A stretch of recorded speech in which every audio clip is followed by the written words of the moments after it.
जय हिंद दोस्तों। स्वागत है आपका अपना परिवार ज्ञान गुरुकुल में। आज हम क्लास 10th के हिंदी भाग 2 के पहला पाठ दही वाली मंगमा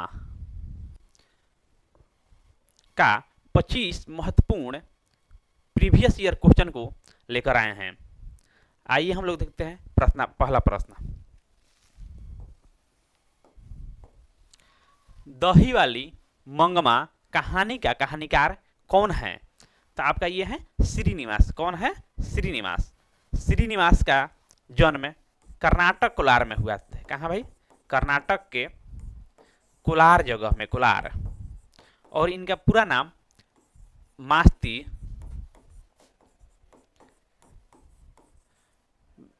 वेंकटेश अयंगर है।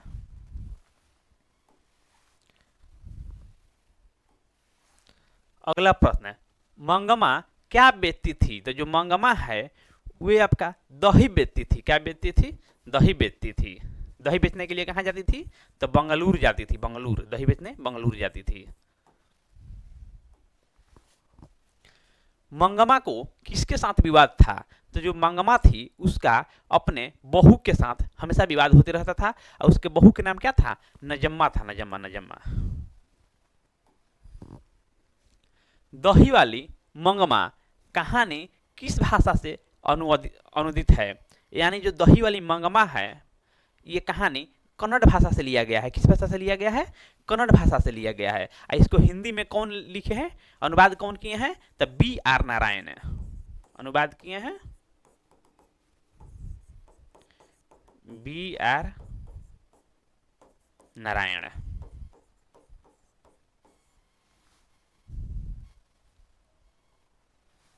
अगला प्रश्न है, आमराई का कुआं कहाँ है? तो जो आमराई का कुआं है वो आपके रास्ते में पड़ता था, रास्ते में। अगला प्रश्न है, मंगमा की बहू का नाम क्या था? तो जो मंगमा थी इनकी बहू का नाम नजम्मा था। नजम्मा। रंगप्पा था। तो जो रंगप्पा था आपका जुआरी था। क्या था भाई? जुआरी। नजम्मा मंगमा की कौन थी? तो जो नजमा थी मंगमा की बहू थी, बहू। मंगम्मा किस कपड़े की ब्लाउज पहनना चाहती थी? तो जो मंगम्मा है वे आपके मखमल के कपड़े का ब्लाउज पहनना चाहती थी, जिसका कीमत 7 से 8 रुपये आता था। मंगमा किस भाषा की कहानी है? तो जो मंगमा है ये आपकी कन्नड़ भाषा की कहानी है, जिसको हिंदी में अनुवाद कौन किए हैं? तो B.R. नारायण। मंगमा मिठाई किसके लिए ले जा रही थी? तो मंगमा जब रोज शहर से दही बेचकर वापस लौटती थी तो अपने नाती के लिए, अपने पोता के लिए कुछ मिठाई लेते आती थी। अपने पोता के लिए। Option number A. Srinivas ji का जन्म कहाँ हुआ था? तो श्रीनिवास जी का जन्म कोलार कर्नाटक में हुआ था। Option number B. मंगमा क्या खाती थी? तो जो मंगमा थी वो आपके पान सुपारी खाने की शौकीन थी। ये हमेशा पान सुपारी चबाते रहती थी। क्योंरी राक्षसी इस छोटे से बच्चे को क्यों पीट रही है? ये कथन किसका है? तो ये जो कथन है जब पतोह अपने बेटे को मारती थी तो मंगपा बोलती थी। तो ये मंगमा ने कहा, मंगमा ने। पोता दादी के साथ कहाँ जाने का जिद करने लगा?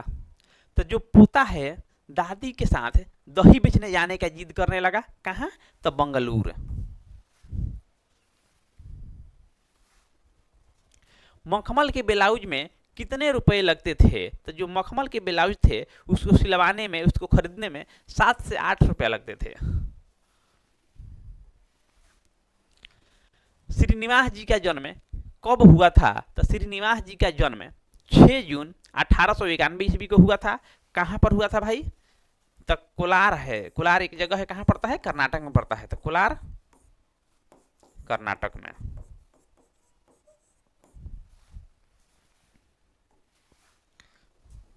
घरवाले के रहते एक अच्छी साड़ी नसीब नहीं हुई, ऐसा कथन किसका है?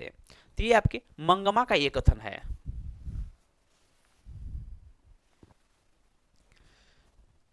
दही वाला होगा दही वाली मंगमा शीर्षक पाठ में बहू ने सास से क्यों समझौता किया? तो जब मंगमा के पोता के लेकर बहू और सास दोनों में लड़ाई हुआ तो इस बात की चर्चा पूरे गांव में हो गई। इसका फायदा उठाने के लिए उसी गांव का एक जुआरी रंगप्पा मंगमा से कर्ज के रूप में पैसा उधार मांगने लगा। जब ये बात उसकी पतोह को पता चला तो वो डर गई कि कहीं हमारे सास के पास जो पैसा है उसको कोई ले ना ले, इसलिए अपने पास रखने के लिए समझौता की, डर के कारण, डर से। दही वाली मंगमा शीर्षक पाठ में कहानी में रास्ते में क्या है? आपका अमराई का कुआं है, अमराई का कुआं। मंगमा का मिठाई कौन लेकर भाग गया?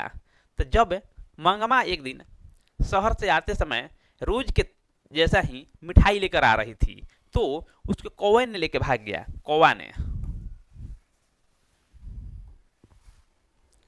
माजी के पास आंगन में बैठकर मंगमा क्या खाती थी?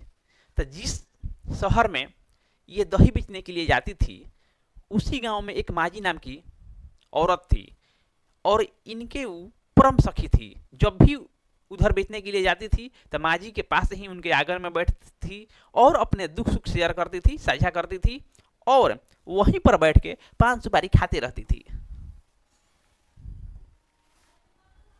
मंगमा कहाँ की रहने वाली थी? तो जो मंगमा है ये आपके वेंकटपुर के रहने वाली है, वेंकटपुर की।